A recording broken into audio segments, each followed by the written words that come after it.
The Loot of Loma by Lord Dunsany.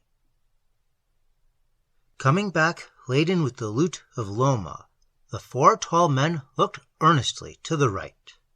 To the left they durst not, for the precipice there that had been with them so long went sickly down onto a bank of clouds, and how much further below that only their fears could say. Loma lay smoking, a city of ruin, behind them, all its defenders dead. There was no one left to pursue them, and yet their Indian instincts told them that all was scarcely well. They had gone 3 days along that narrow ledge, mountain quite smooth, incredible above them, and precipice as smooth and as far below. It was chilly there in the mountains. At night, a stream or a wind in the gloom of the chasm below them went like a whisper. The stillness of all things else began to wear the nerve. An enemy's howl would have braced them. They began to wish their perilous path were wider. They began to wish that they had not sacked Loma.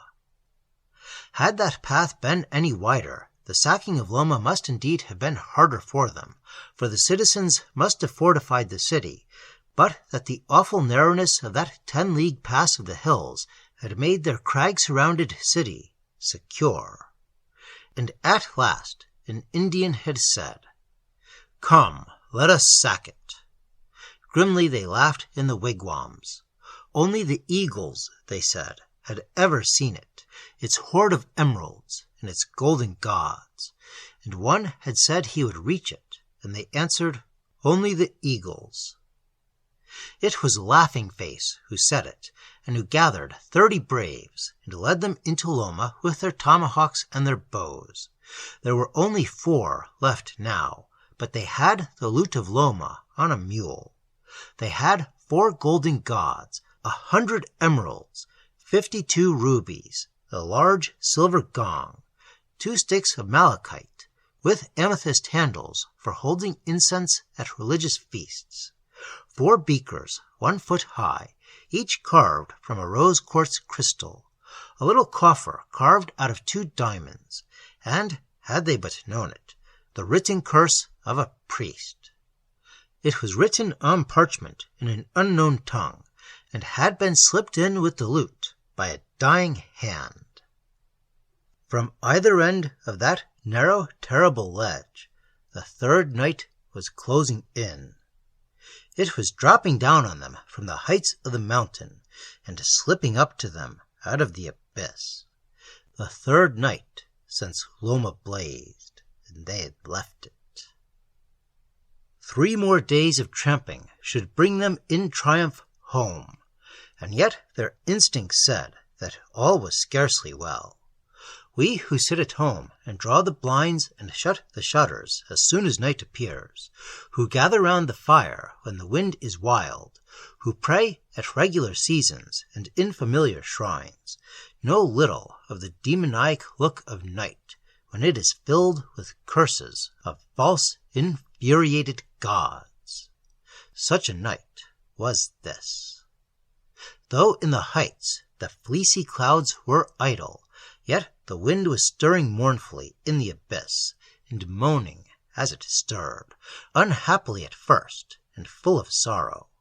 But as day turned away from that awful path, a very definite menace entered its voice, which fast grew louder and louder, and night came on with a long howl. Shadows repeatedly passed over the stars, and then a mist fell swiftly, as though there was something suddenly to be done, and utterly to be hidden, as in very truth there was. And in the chill of that mist, the 4 tall men prayed to their totems, the whimsical wooden figures that stood so far away, watching the pleasant wigwams. The firelight even now would be dancing over their faces, while there would come to their ears delectable tales of war. They halted upon the pass and prayed, and waited for any sign. For a man's totem may be in the likeness, perhaps, of an otter, and a man may pray, and if his totem be placable and watching over his man, a noise may be heard at once, like the noise that the otter makes, though it be but a stone that falls on another stone, and the noise is a sign. The 4 men's totems that stood so far away were in the likeness of the coney, the bear, the heron, and the lizard. They waited, and no sign came. With all the noises of the wind in the abyss, no noise was like the thump that the coney makes, nor the bear's growl, nor the heron's screech, nor the rustle of the lizard in the reeds. It seemed that the wind was saying something over and over again, and that thing was evil. They prayed again to their totems, and no sign came. And then they knew that there was some power that night that was prevailing against the pleasant carvings on painted poles of wood, with the firelight on their faces so far away. Now it was clear that the wind was saying something, some very, very dreadful thing, in a tongue that they did not know. They listened, but they could not tell what it said. Nobody could have said, from seeing their faces, how much the 4 tall men desired the wigwams again, desired the campfire and the tales of war, and the benignant totems that listened and smiled in the dusk.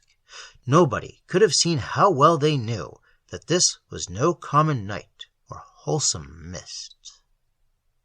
When at last no answer came, nor any sign from their totems, they pulled out of the bag those golden gods that Loma gave not up, except in flames, and when all her men were dead. They had large ruby eyes and emerald tongues. They set them down upon that mountain pass, the cross-legged idols with their emerald tongues, and having placed between them a few decent yards, as it seemed meet there should be between gods and men, they bowed them down and prayed in their desperate straits in that dank, ominous night to the gods they had wronged, for it seemed that there was a vengeance upon the hills, and that they would scarce escape, as the wind knew well. And the gods laughed, all 4, and wagged their emerald tongues. The Indians saw them, though the night had fallen, and though the mist was low. The 4 tall men leaped up at once from their knees, and would have left the gods upon the pass, but that they feared some hunter of their tribe might one day find them, and to say of Laughing Face, he fled and left behind his golden gods, and to sell the gold, and come with his wealth to the wigwams, and be greater than Laughing Face and his 3 men. And then they would have cast the gods away, down the abyss, with their eyes and their emerald tongues, but they knew that enough already they had wronged Loma's gods, and feared that vengeance enough was waiting them on the hills. So they packed them back in the bag on the frightened mule, the bag that held the curse they knew nothing of, and so pushed on into the menacing night. Till midnight they plodded on and would not sleep.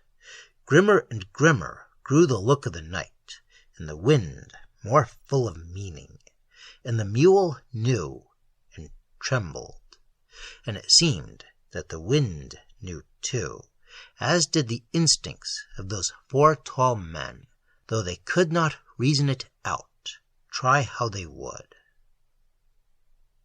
And though the squaws waited long where the pass winds out of the mountains, near where the wigwams are upon the plains, the wigwams and the totems and the fire, and though they watched by day, and for many nights uttered familiar calls, still did they never see those 4 tall men emerge out of the mountains any more, even though they prayed to their totems upon their painted poles. But the curse and the mystical writing that they had unknown in their bag worked there on that lonely pass 6 leagues from the ruins of Loma, and nobody can tell us what it was.